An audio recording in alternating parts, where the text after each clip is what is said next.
Later. So, are there any President's questions? Yes, Mr. Sullivan.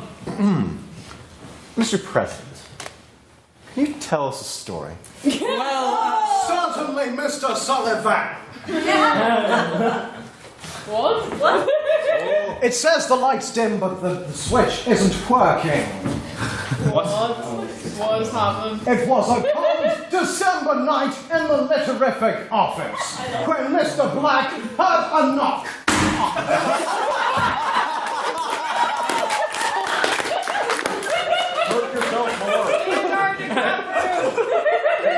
I will do anything for the craft. A knock on the door.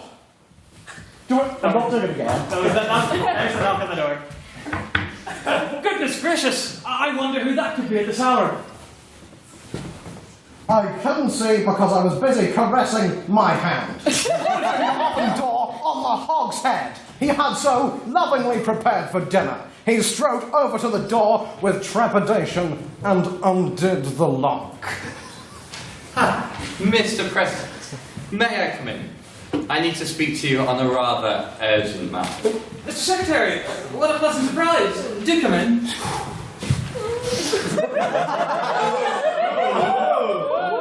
We keep this off. I see you've taken over the gown office again, Mr. President. I think you'll find that it's the Literific office. Didn't you hear the narrator? Here, the what? Good heavens. Is that an oven in there? Is that a hog's head you're burning? Never mind that right now. Anyway, would you care for some cranberry juice? Good God. This is not a time for cranberry juice, but for Budweiser Light. I'm quite drunk enough already. And alas, alcohol is not the cause of this particular intoxication.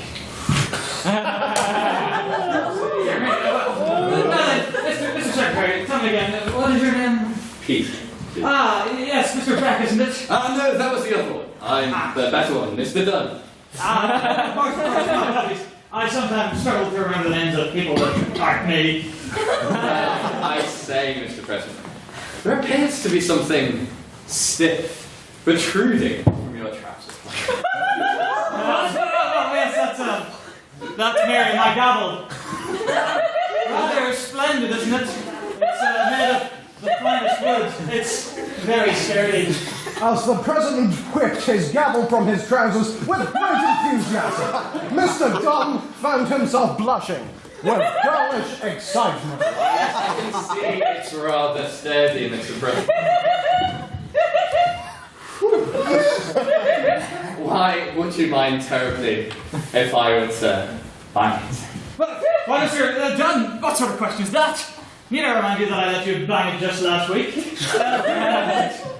fact, I let you bang it several times. Yes, Mr. President, I know you did, but really, I rather enjoyed it.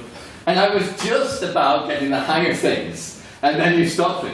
Yes, I didn't realise that you enjoyed it quite so much. I would let you do it again, but I was fiddling about with it a bit, and Mr. Sullivan told me off. Mr. Sullivan! Well, yes, apparently he disapproved of how I was handling it.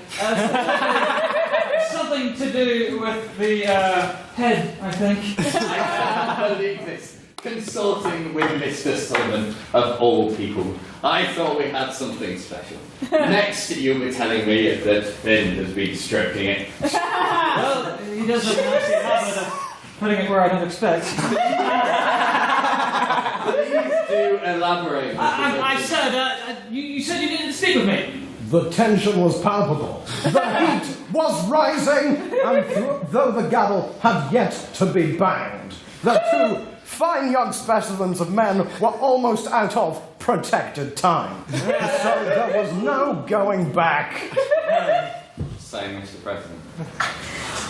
I'm sure you know what I know. Mr. Secretary, I'm not quite sure that I do. It's obvious, isn't it? I mean, I thought I could hide it. Pretend it wasn't there. But it is.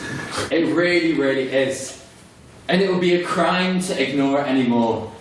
And I know you can't either. Good Lord, man, what are you talking about? I love you. And I want to tell you. To hell with it.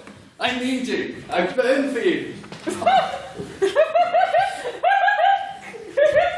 I see. Please say something. I'm sorry, Mr. Secretary. I'm just afraid it could never work. I'm simply not attracted to your kind. I see. Men, you mean? Oh, no, that wasn't it. There must be something. Englishman.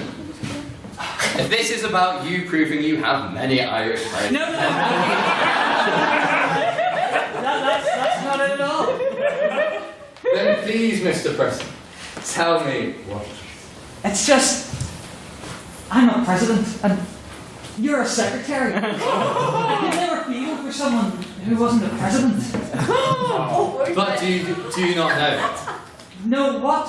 I am a president of that fine society, Amnesty International. TV. Suddenly, the attraction between the two was like lightning.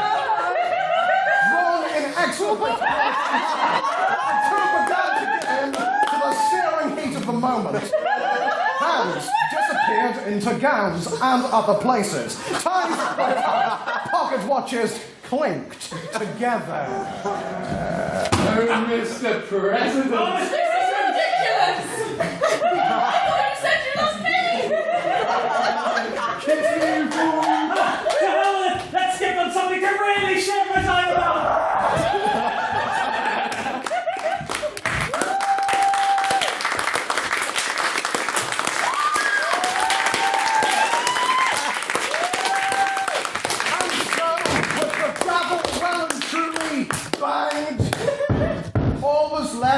Was to extend the motion to the floor.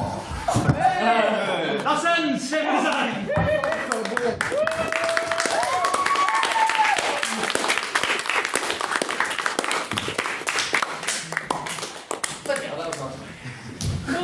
Well then,